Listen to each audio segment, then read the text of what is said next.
Before the Xbox, PlayStation or iPhone, the best present a kid could wish for on Christmas Eve was Lego. In fact, Lego was ranked the most popular Christmas toy in the 1940s. Fast forward 8 decades and Lego is still very much popular with children and collectors. And Lego Group, the company behind the simple yet timeless toys, is worth a staggering $13 billion.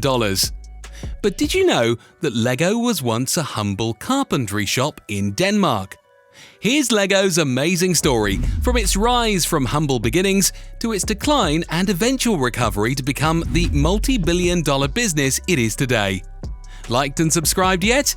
Great! Now let's travel all the way back in time. Lego's history traces back to Kirk Christiansen, a carpenter who at 25 years old bought a woodworking shop in a small town in Denmark called Billund in 1916.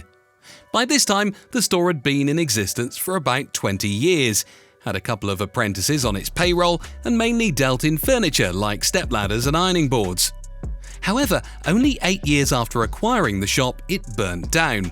Not one to give up, Christiansen built an even bigger workshop, hoping to expand his business. Unfortunately, rebuilding didn't come with the success that Christiansen had anticipated. Only a few years after opening its doors again, the Great Depression hit.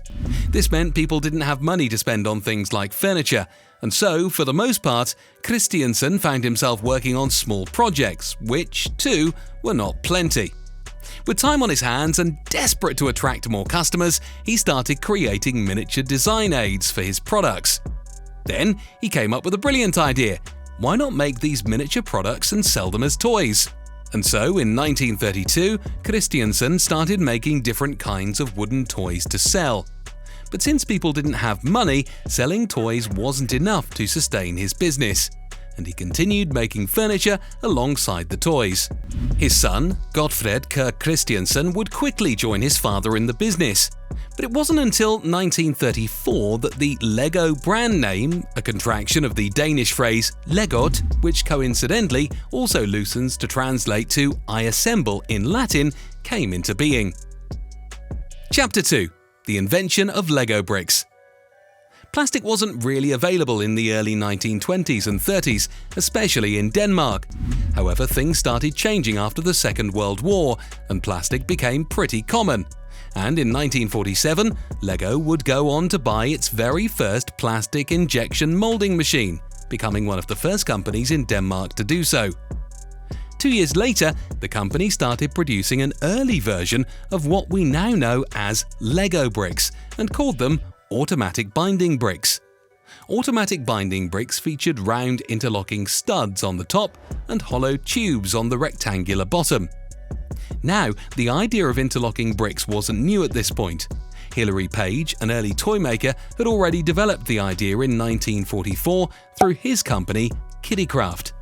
However, Lego's unique design for its bricks, which made them hold together firmly while still being easy to take apart, made automatic binding bricks hugely successful in Denmark, far overshadowing Page's. Chapter 3. Lego goes global. While Lego enjoyed great success in the 40s, it was the 50s that would be the biggest turning point for the company. First was the rebranding of its signature bricks toy in 1953. Now, automatic binding bricks were simply called Lego bricks.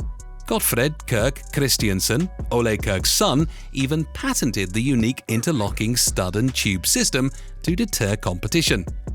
Gottfred was quite ambitious. As the junior managing director of the Lego Group, he also oversaw talks of the company's expansion of production outside Denmark. In the beginning, the focus was on Nordic countries, starting with Norway and then Sweden. However, with most of Europe still used to wooden and metal toys, the idea of plastic toys was initially met with skepticism, and many Lego shipments being returned. However, the father and son duo never gave up and continued to improve on Lego bricks to make them more versatile and attract international customers. However, even with the increased focus on plastic Lego bricks, the company continued manufacturing wooden toys as well for the rest of the 50s. In 1959, Ole Kirk Christiansen died, and Kirk Christiansen took over as the head of the company. And this would lead to a major shake-up in the family business. Chapter 4 – LEGO Splits. Now, while Gottfred had worked alongside his father for years, he was less traditional than Kirk Christiansen and believed that the LEGO's plastic toys line was strong enough to sustain the company. Another fire that consumed nearly all of the company's wooden toy inventory in 1960 would only reinforce this belief. However, Gottfred's brothers, Gerhard, who headed the wooden toys line, and Carl George didn't share the same sentiments and decided to break away from their father's company to start their own, which they named Billofix. This left Gottfred solely in charge of LEGO, which by this time was a multi-million-dollar company with hundreds of employees under its employment. With sole powers, his new focus turned towards aggressive expansion, specifically west into North America. LEGO would partner with Samsonite, better known as a luggage manufacturer, to produce and sell LEGO toys in the US and Canada. For the rest of the 1960s, 70s and 80s, Gottfred helped the company achieve great success, with notable milestones including the introduction of LEGO wheels, which made it possible to build cars, trucks and other vehicles, a LEGO train system, and Duplo bricks, which were much larger than LEGO bricks for safe use by young children while still being compatible with LEGO bricks. LEGO also opened its very first Legoland park where it all began, Billund. The theme park, which was initially 3 acres, featured models of miniature towns made entirely from LEGO bricks, and it was a huge success, recording more than 500,000 visitors in just the first year. Legoland Billund Resort has since grown to nearly 10 times its size, and together with the 10 other Legoland theme parks, which were built later, averaged 16.7 million visitors in 2023. As part of its market expansion plans, LEGO also started making other kinds of toys, such as doll houses, boat sets, furniture sets, and much more. Gottfred's son, Kirk Christiansen, would also join the family business in a managerial role.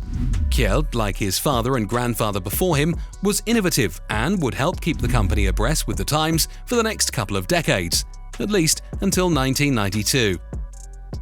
Chapter 5 – LEGO's Struggling Decade. After more than half a century of success, the 1990s would be the worst decade for LEGO Group.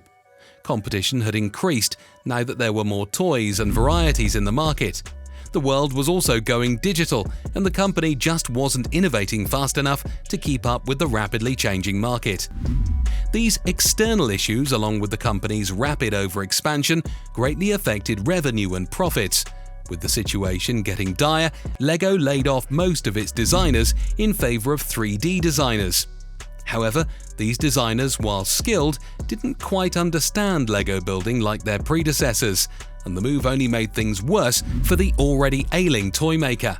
And in 1998, LEGO Group recorded a $27.7 million loss, its first ever loss. Consequently, it had to lay off more than 1,000 employees just to stay afloat. 6 years later, and LEGO Group posted even greater losses, almost $300 million, the biggest in the US at the time. At this point, the company was nearly bankrupt. Chapter 6 – The Bounceback.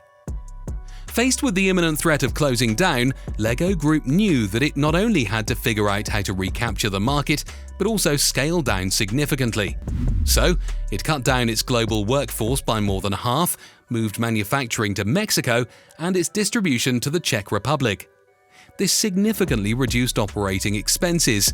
However, it was the introduction of the LEGO Ninjago theme which gained global success, along with LEGO games and LEGO Power Miners that turned LEGO Group's fortunes around.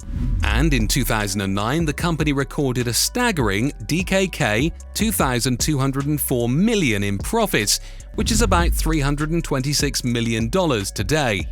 And that is despite many companies reeling from the effects of the Great Recession. In 2012, the animated movie The Lego Story, which told the story of Kirk Christiansen and his son Gottfred Kirk Christiansen in the early years of building Lego from the ground up, came out and was a success. 2 years later, Warner Brothers alongside the LEGO Group released an animated adventure comedy titled The Lego Movie. The movie was nothing short of a success, even recording one of the highest opening numbers in its category. LEGO Group would later release 2 other films, the LEGO Batman movie alongside Warner Bros. And DC Entertainment, the LEGO Ninjago movie, and the LEGO Movie 2, the second-part sequel to the LEGO movie. With a significant LEGO fan base in Asia, LEGO Group has, in recent years, expanded manufacturing to China, with a factory in Jiaxing, China. All in all, while the LEGO Group has faced its share of financial struggle, even in the 2010s and 2020s, it stands as one of the most resilient and long-standing companies in the world. And with an almost cult-like following of adult LEGO collectors, it has cemented itself in history books as one of the most loved toy makers in the world. Has Ole Kirk Christiansen and LEGO's story inspired you? Drop your comment below, and if you enjoyed the video, make sure you like, subscribe, and turn on notifications for more. As always, thanks for watching, and see you in the next video.